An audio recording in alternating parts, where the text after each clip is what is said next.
আসসালামু আলাইকুম রহমতুল্লাহি ওবারাকাতু। শুভ সকাল, আশা করি সকলে ভালো আছেন।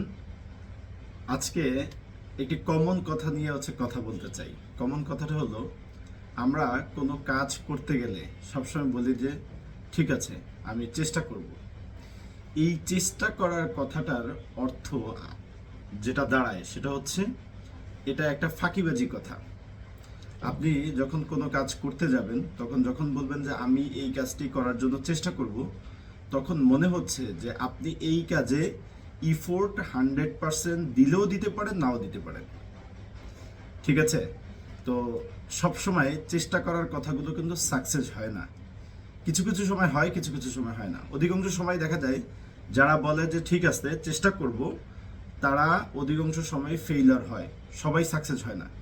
এই জন্য কথাটার ধরনটা একটু পরিবর্তন করা উচিত। সেটা হচ্ছে, আপনি যদি কোনো কাজ করতে চান, সেটা করব ইনশাআল্লাহ, করব ইনশাআল্লাহ। তার মানে হচ্ছে, আপনার এই যে করব ইনশাআল্লাহ এই কথাটার যে তেজ, তার অর্থ হচ্ছে যে আপনি করবেনই যদি আল্লাহ সহায় হয়, তাই না?